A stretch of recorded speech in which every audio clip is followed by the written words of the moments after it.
We are finally sitting down together to film our 2024 recap video. We are. This is one of my favorite videos to film because it's so fun to kind of look back and reflect on the previous year, talk about some of our highs, lows, challenges, the unexpected, kind of things that we've been doing in the past year. Anyway, with that being said, let's go ahead and jump into today's video. So I thought it'd be fun to go back at the beginning of the year. We're in January now, so we're going to go back in time to January of 2024. And I'm not going to share too much of our homeschool type changes because I've kind of kept you guys updated since, if you guys are new here, this is definitely a like homeschool type content, homemaking, and all the curriculum changes and changes we've made in our home or implemented in our homeschool. I've kind of kept you guys updated throughout the year as we've made those changes. But the biggest change I think we made when it does come to homeschooling is switching over to a more simplistic homeschool, which is like using the McGuffey readers and really paring things back and just doing like the 3 R's with some fun like enrichment things. That's the biggest change that we made, I think, in our homeschool, which has provided a lot of just like peace and flexibility within our like family life in general. But beyond that, I will link down below all of our core update videos when it comes to our homeschool related things. But today I thought it would be fun, since we're sitting down together, just to talk about like the life updates and everything that happened this past year. It's been going on. I know. So starting back in January is one of our favorite months, at least for me, because I think it's one of the slowest months of the year. I don't know if you want to speak onto that as well, but there's not a whole lot going on in January. It's a really slow season for us. There's not a lot going on. I'm trying to remember last January. Yeah, I know. We're in this January. Actually, no, in 2024, even though January is typically pretty slow, our 2024 January, we were actually really busy because that was when we were really diving in deep to doing our duplex project that we've been working on. Well, we're tying it up, yeah, finishing it. Well, ish. Yeah. I was finishing up some of the Yeah. last stuff that I was doing before the contractor I hired was going to finish up the project completely while we traveled. One of our kind of main things that we do on the side is we do rentals, like rental properties.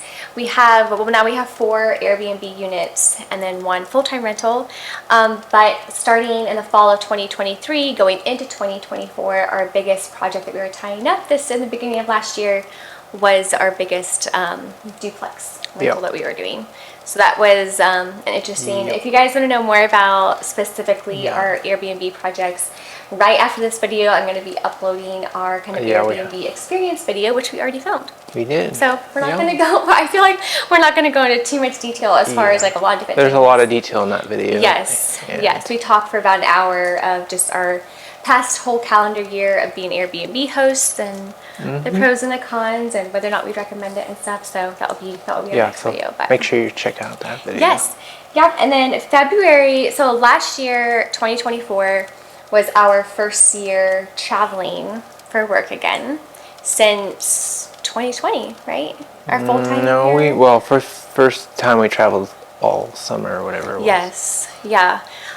So for work, we travel representing a business. We go to a lot of different like homeschooling conventions, and we used to do it full time. And then 2020 hit, and then everything kind of shut down. So 2020, we did not travel at all in 2021, and 2022 either, right? No. We traveled a little in 2020 because they closed. In the middle of a show. In the middle of a show in like February, like halfway through a show, they said, "Hey, we're not doing the rest of the show." In Texas, right? In Texas. So last year was our first year back to doing a bunch of shows since, I guess, 2020 or 2019. Technically, it was our last full-time year. Yeah, we did like a dozen of them. Yes, yeah. So that was really, really fun to get into doing that.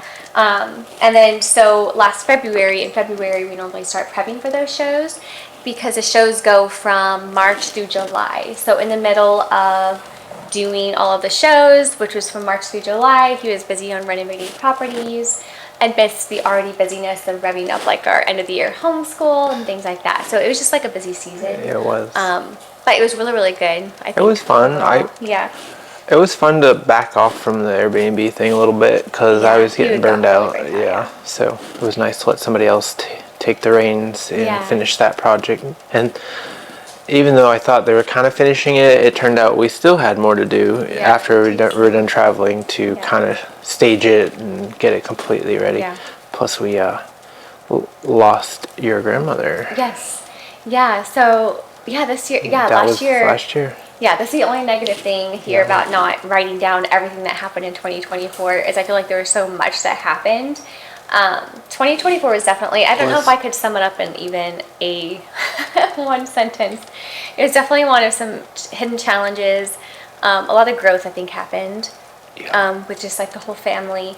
But yeah, there is that. I lost my grandmother in May. Yep. That was a difficult month for me personally, I think, because was... my grandmother passed away the same week we crashed and totaled the van. So I was already like an emotional mess about that. That happened. And the same week we went to Florida for the FPEA convention. Yeah. And we had no vehicle. Yeah, and so we traveled there. And yeah, in the process of coming home, we didn't have like a personal vehicle yet because we crashed the other one. Yeah. I crashed it, I should say. So that was an interesting month. I think May was probably one of the most challenging ones. Just because it was so busy. And so I think with my grandmother passing away and then the busyness of going to Florida, doing the shows. So FPEA, the people that run the show, are the sweetest and kindest people. So this is nothing against them. Yeah. Nothing against them at all. We adore them. But it was the decorators. So every single show that we go to, before we can set up our booths or anything, the decorators have to finish setting up the booths, the curtains, the drapes, everything, because we're setting up like a display. Yep. And the for some reason, well, I know why, but like for this specific show, kids were not allowed. Yeah. And to be honest, I did know that going in, but I also had the mentality of, oh, they're not serious. This is a homeschool convention. Of course kids can go in and help set up. And they did remind us a lot, saying they were serious. So but you still, good for them. But I still had the doubt and was like, it's totally fine. I think you knew it was going to happen. But because I was so high-strung and emotional from dealing with the car wreck and then my grandmother passing away and then having to go straight from the funeral to leaving the next morning to go to Florida, I was already up here with emotions. And so being escorted out by security was definitely one of the not my top list of the lady I talked to, the lady that escorted you out later, she felt so bad. So it is what it was. I was already an emotional mess. It didn't take much for me to break down. Bad timing. Yeah, I've never broken down and started crying in front of a stranger before. I missed this. I was very. Of course, I was. Just to give a little bit of backstory about this, just so it makes sense.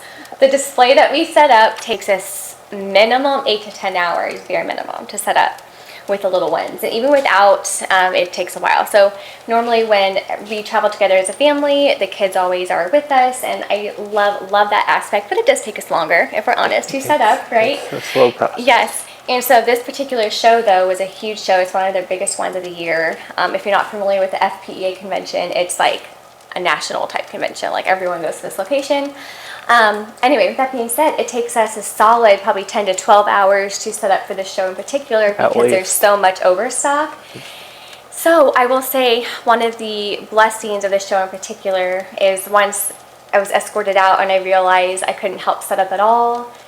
And I was kind of panicking a little bit because I was like, there's no way we're going to get this display set up in time for opening the next day. Like, no way. We did. We always do. And praise the Lord, we had planned ahead a little bit, and my younger brother flew into Orlando to help us for the weekend. And if he had not been there, we would not have made it as far as setting up because they did not allow the kids in till opening time. So they were not allowed on the floor at all for setup. Yeah, they was like the only show that they don't do that. So they were flexible. They in a sort of way. They let us work till like as late as we wanted, but we were exhausted. Yeah. So it's like because we had driven because it takes us we're in the Midwest, so it takes 18 hours to get there, about 16 to 18, something like that. Yeah, 18. For us, it takes about 16 to 18 hours. 18 at least, I'd say. Get there. So we had driven a good portion of the trip the second day because we do it in 2 days, and then so we had driven a huge chunk of the day. And then when we get there and unloading set up, I was just not expecting to be kicked out. I was expecting to get in and get as much done as possible so we could sleep in and relax in the morning. And that just, we weren't able to help. So you stayed down there till like, what, 1 in the morning? Yep. Something like that. Getting everything unloaded and set up. Sort of. And then when he went the next morning, I feel like we're talking about this story for a while, but it's definitely, I guess it holds a permanent spot in my brain. It was a memory. Yeah. So you went the next morning to pick up my brother from the airport. I did, yeah. And then as soon as he got in, it was like 7 or 8 in the morning, something like that. It was an early morning. It was a tight day. It was a very tight day. As soon as he got in, we went down to the booth, just him and I. The babies were all still asleep. So you stayed up in the room, and then him and I ran downstairs and literally like little tiny elves. I felt like we were little tiny elves running around. I wish I had a video of that. I've never worked so fast. Yeah. But I was I was also not used to working without the little ones. And so normally when the kids are with us, every 10 minutes, I'm normally either helping them with something, or you know how it is if you're a mom. And so this was my first setup, really having a huge chunk of time where it was just me and like my younger brother getting everything set up. But we were so thankful for him that weekend, because we couldn't have done it without him. So that was just a permanent memory. The month of May was definitely, I think. You guys were running around like little minions. It was so crazy. He was throwing all the boxes where they needed to be, and then I would go and like organize everything, which I love doing. But yeah, May was definitely for me, I think, the most challenging emotionally, and just the busyness of it. June came, and we only had one show. We did two. Virginia, maybe. We did Virginia, yeah. You've been, of course, all along been working on your YouTube channel. Yeah. I was very sparse with my videos. Doing these videos, yes. So you were trying to keep that up, because YouTube punishes you if you don't do that. Yes, so that was been hard. Something that you've been working on. And you can attest to this too, and back me up on this one. But I think this year, especially throughout the traveling in summer, I think was the most time I verbally expressed that I was like, I can't do YouTube anymore. Yep, she almost quit about 100 times. Multiple times. And you always encouraged me to keep doing it. Because you put so much effort. It's so much work, though. It is. She puts a lot of effort into this. When we're doing everything else, it's just a lot. But you're right, because YouTube, this is what I am really consistently conflicted on with YouTube, is in the busyness of travel season. And like you said, YouTube quite literally punishes you if you don't post by just stop showing your content everywhere. So that's why I'm always like, look at my channel. That's why I'm always like just giving it up all together, laying it down, or I have to actually be consistent with posting. And so with all the busyness of either travel and work and then the rentals, it was a busy year. But I'm glad we're still here as far as being on YouTube. But. When we were finishing up traveling around July, we were then focusing on, we got to finish stocking those Airbnb units and get them ready to rent. All during the traveling process of conventions, you had hired a contractor. Correct. To tie up the project. To tie up everything. But he tied up everything we agreed to, but I just didn't realize how much work it is to stage those properties, get all the beds in place. Yeah. It wasn't even that. It was like, there was so much like even basic construction stuff left to do. There was, There's just so many odds and ends. I must have written so many odds and lists. Yeah. I lost track of how many there were. Yeah, because I remember when we were done traveling, we were both like, okay, we can. I wrote one list, another list, another list, and I'm like, oh, I'm done this list, and then I'm immediately writing like a millionth other list. It's like, oh, we got something that was missed. Yeah. Always something missed. There's still stuff that's missed, so the houses are never 100% finished, I feel like. Yeah. But went from one busy season to the next. It was fun, Yeah. It was interesting because once we did get done traveling, I think we both had the mentality of like, okay, we can like take a step back and focus on doing other things. And then I remember the first day you went back to the rental to work on stuff, you're like, oh, we're like a month out from even being able to furnish this place, because there was even the basic like trim work, the outlet covers, like all that stuff needed to be done with the duplex project that you're working on. And then we spent all of July and August furnishing it. Was it all of July and August for the most part? And then, or at least all of July, I think. And then we listed it. It went live in August. In August, so we had tenants in August, or guests in August. Oh, that's right, because your parents were here in July. Yeah. And your dad helped you finish doing all the built-ins. And stuff, which is a huge blessing. It was. They were, his family came into town, and his dad helped him do like the built-in closets and stuff, because he's a construction woodworker. Yeah, they came out really good. And that was a huge, huge blessing. And that was a many project. Compliments on the unique woodwork in the place. All the built-ins and all the closets he did. So that was a huge blessing. That was nice. And he helped install, I think, all the appliances too, right? Or was that different? No, he helped with some of the appliances too. Yeah, he'd help basically finish it up and Yeah. get it rent ready. That was all of July was spent doing Yeah. that. And then the duplex went live in August. Correct. Yep. Around the same time, as soon as the duplex was done, we're like, okay, now we can take a breath. But then we're like, no, we have to jump over to another property. Yeah, finish that kitchen. Yes, so what we decided to do is take we had a second property that was also split up into two sides. Yep. One of them was already an Airbnb.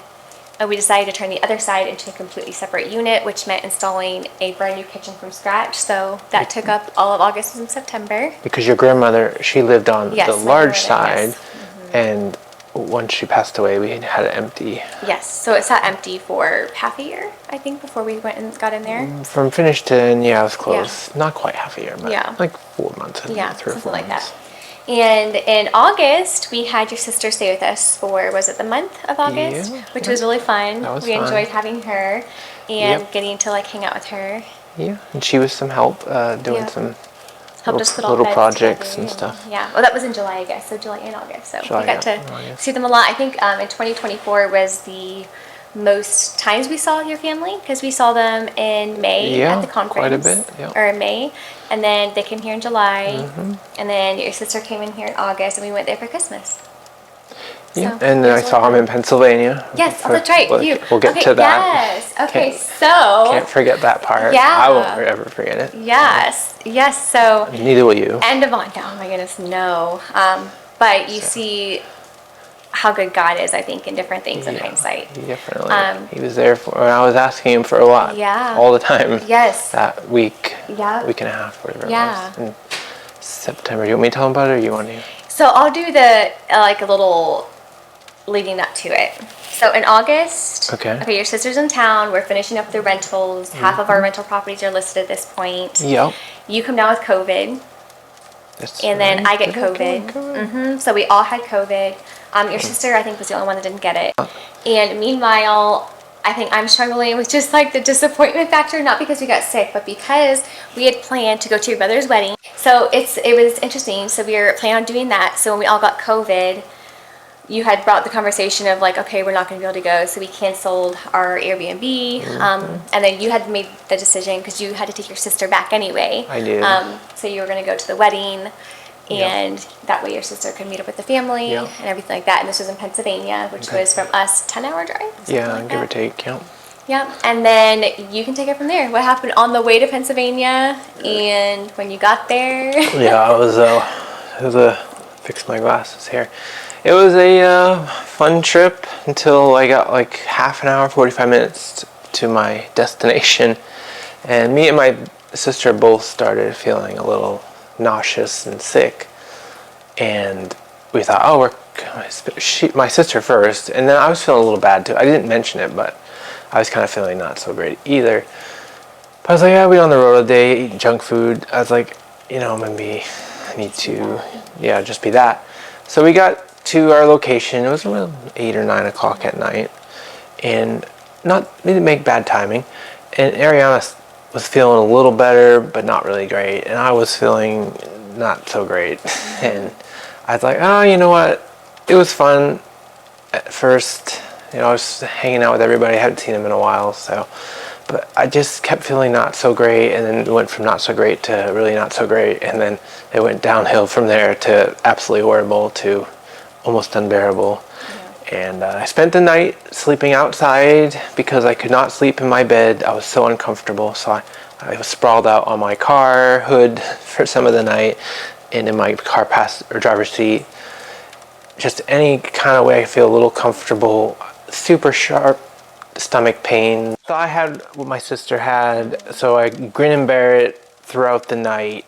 But the pain just kept getting stronger. It was the most pain I've ever felt in my life. And by morning, I was crying in pain. So my dad took me to the hospital, and they didn't know what it was. I gave them everything I knew about my sister and my situation with COVID. Well, it must be a bad stomach bug. So they took me off solids. They just gave me liquids, but I wasn't keeping anything down. So they did some type of, I think it was a CAT scan maybe. And it showed a blockage in my intestine, but they weren't sure if it was just like food, like from something I ate or something. So they tried to cleanse my system a little more, and then they did another. It was a long night, by the way. They put me on some strong painkillers, which did help. And that following night around or that night, actually, not the following night. So I was there in the hospital all day long. They were trying to figure out what it was. Couldn't. So around midnight, they got the results back from the second CAT scan and they said it looked worse than it did the first time, so they were going to have to take me in for surgery to figure out what it was. And they weren't sure exactly what it was. They threw out a lot of horrible scenarios. Yeah. And so my wife was still on her way by that time, I think. Saturday morning, the morning of the wedding, and say hello, say good morning. It was like 10 a.m. at this point. Was it? 10:30. And so I call you, and then you talk for a couple of minutes, and then you finally tell me, hey, by the way, I'm actually in a hospital. Won't be going to my brother's wedding. I'm like, oh no. And so I didn't know what it was either. And because you had just had COVID, what was funny about this is 2 days prior to you leaving for the wedding, you had to take me to the emergency room. That's true. Because I also had like really bad chest pains because I had COVID, and I had tingling in my feet. And I told them that too. Yes. And so he told the doctor, my wife so was just in the ER. My sister has this horrible tummy virus. So he thought that it was just whatever was going around. So the doctors were just kind of waiting it out at this point. So Saturday morning, I call, find out he's in the hospital. That's right. I thought it was genuinely just what was going around and you're having a really hard time with it. But I was like, oh, well, at least his family's there. That's right. She sent me salt. I asked for salt because I was trying to do a cleanse to cleanse whatever was stuck in there and get it out. Yeah. And so I did a salt water cleanse, which the doctor did some stuff for you, like a phone charger to stuff to the hospital. The doctor probably said I shouldn't have done that, but yeah, for sure. And knowing what you know now. Yeah. But it proved that it was bad because it didn't do anything. It just all came back up. And I've never had a saltwater cleanse that doesn't cleanse, do what it's supposed to do. So that was Saturday, and then Sunday you had called me in the morning saying you still didn't have any answers, so I didn't really know anything. And then you didn't have answers till Saturday late at night. Very late, really late. It was like at 10 or 11. The scan close came back. To midnight, And that was day 3 that they finally did initial testing. Okay. And found it was developed children. No, that's when they didn't find that out, so they did surgery. Oh, really? Correct, yeah. Oh, so they did surgery first? Yeah, well, they didn't know what it was. Okay. I mean, they had their theories. They said it could be lots of things, like cancer. I do remember late Saturday night, you calling at like midnight. Yeah, they didn't find out till after that. Okay. We still were unsure what it was, so that's why they went into surgery. Yeah. Then once they came out of surgery, that's when we all found out what it was. And you found out before I did, probably, because I was still sound asleep. Yeah. I woke up. Yeah, I think Benjamin. A little later. Yeah. So my brother texted you to let you know what it was. Yeah. And it was a bowel obstruction that came from nowhere. Yeah. Well, I say that. I think it came from a hernia that I had when I was born.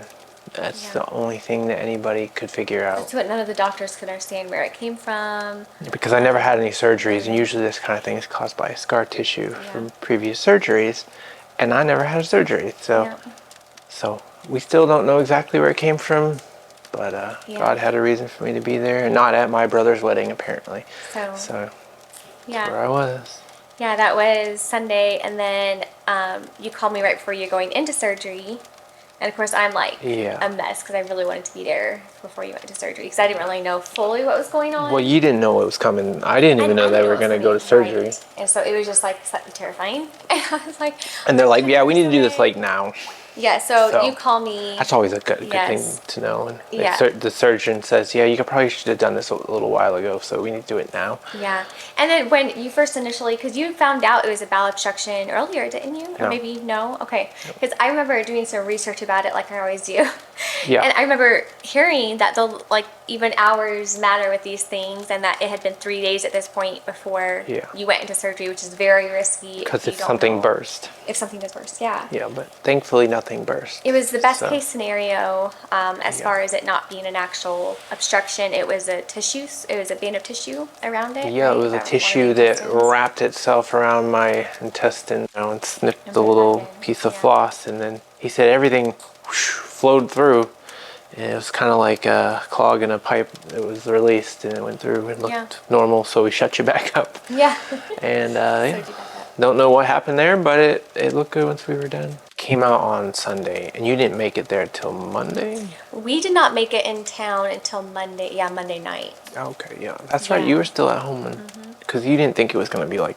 I didn't realize, and well, I heard that with the nobody surgery, did. it was going to be like up to 2 to 3 weeks in the hospital after surgery. I was like, oh, I have to be there. Yeah. And so... It was a while, but it wasn't that long. Yeah, no, you were in the hospital. So we got into town on Monday, and by the time we got into town Monday night, we were there for 11 days, I think. Yeah, all said and done, I think. Yeah, so all said and done, we... it was like 2 weeks all said and done. Yeah, my mom drove me and the kids down, which is a huge blessing because I wouldn't have been able to make the trip by myself. And then the Airbnb that we stayed at, I think everything kind of just aligned beautifully. We stayed at this beautiful Airbnb on the way home, which was nice. It was on the side of a hill in the middle of nowhere, the farm country in Pennsylvania, I think. Yeah, Pennsylvania, Ohio. Or Ohio. Oh yeah, it was Ohio actually. It was just after Pennsylvania and Ohio, and I do remember it being such a peaceful moment to not be in a hospital. Yeah. Coming home, and then we spent a couple of weeks just kind of laying low. Yeah. Basically all of the rest of September we kind of just laid low. Well, in September, you went to start on the...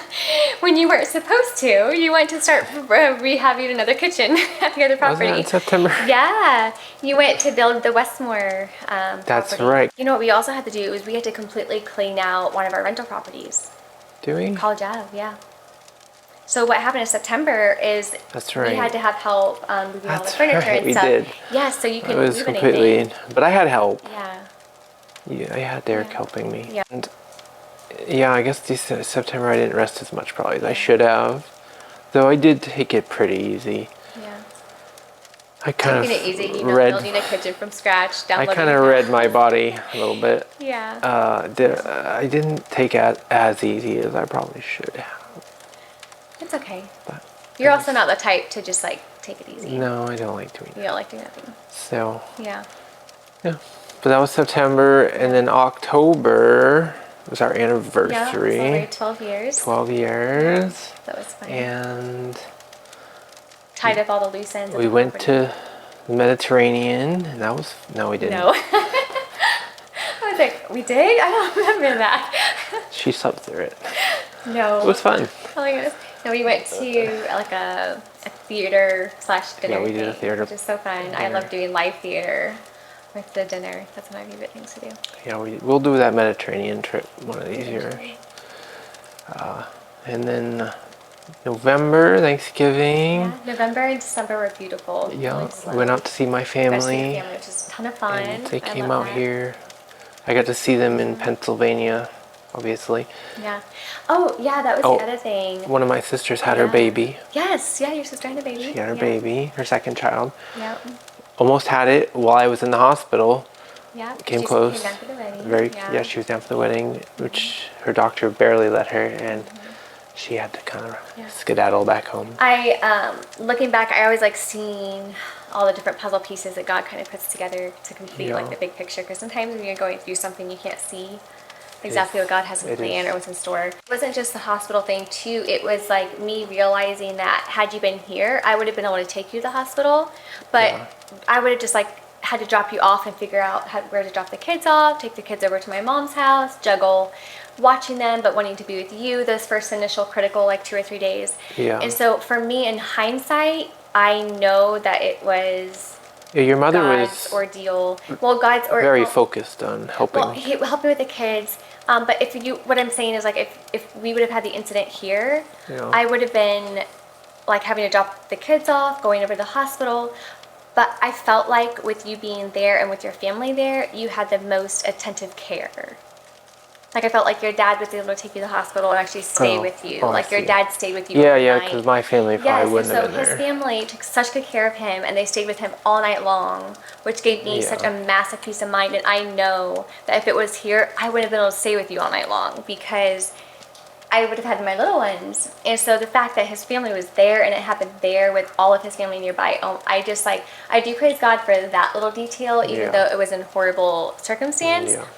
But just knowing that he had someone there with him and advocating for him, asking the questions. Very nice. My dad was there Almost every night. Like you spent every night with him. Yeah.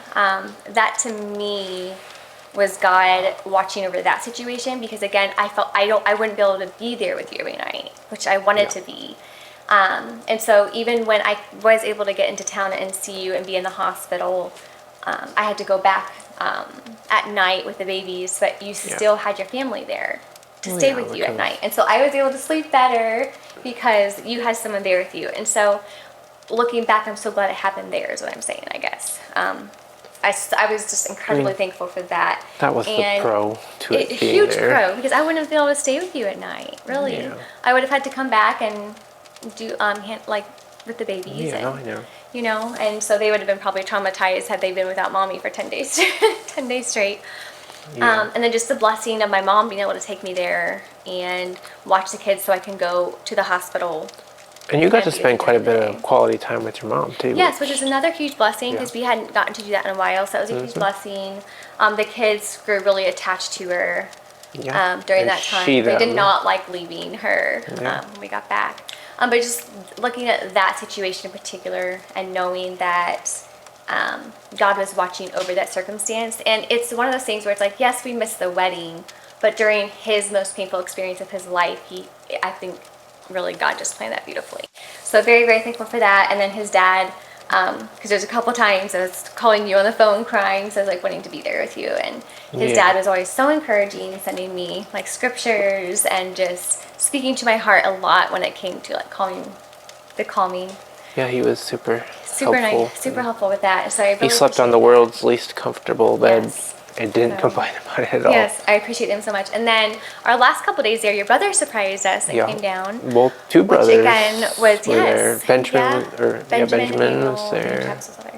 Yeah. And your aunt was amazing. Yeah, and my aunt was there a lot. So he has an aunt who's an occupational therapist, right? She helped a lot. So she helped a lot, gave me a lot of pointers on how to take care of you. Yeah. So really, God looking over the situation and having all those people, and his brother is an amazing nurse, so he was there overseeing everything, he telling spent me the what night was there going too. on. He slept on that uncomfortable bed. So I could not have been all those people for you.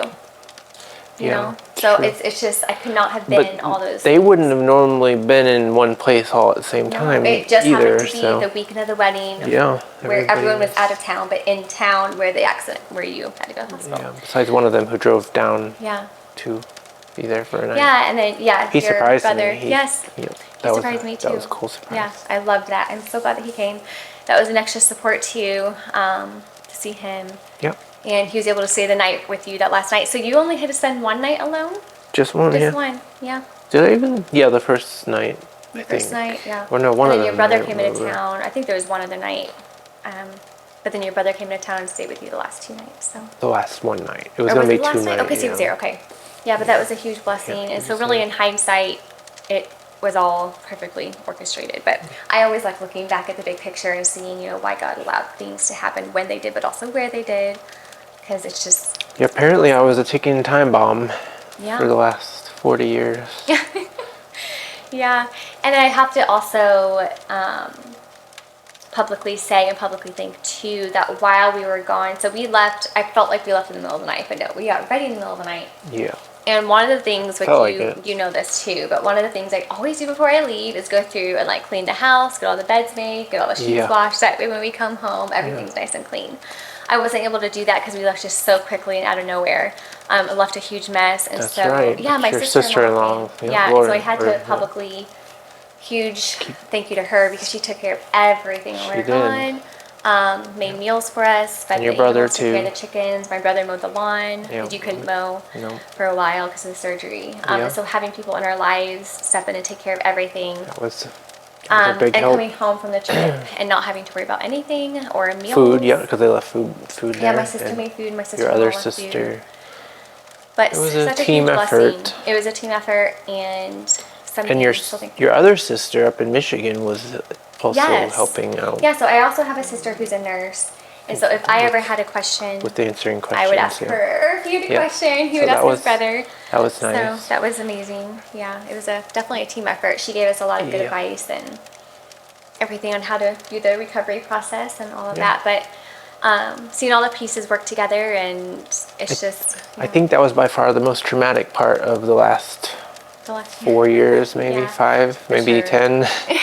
I don't know. For me, they are entire I don't know. For me too, it was pretty bad. Yeah, So for you. I could be the most traumatic experience of my life. So For sure. So yeah, that was definitely. I've really never, because they kept saying, "Have you been in the hospital? You must have had surgeries or something, or something." And I was like, because I don't really go to the doctor, let alone the hospital. That was the first time I had been in the hospital. Period. Yeah. Let alone for 10 days. Yeah. And so it was fun. Same. I'm not a Super hospital nice person hospital either. though. Yeah. The people at the Lancaster Hospital, everybody was. The staff was amazing. Yeah, very. There was a couple of those ladies were just like very so kind precious. and Very, helpful. very sweet. Yeah. Overall, it was a good experience, very good as much as it experience. could be. Yeah, With the hospital as far as the situation. hospital experiences. That's the longest I've been in a hospital too. All of our babies have been born at home. Yeah. And there's a reason for that. I'm not a huge fan of hospitals. We don't go to hospitals very often. Yeah.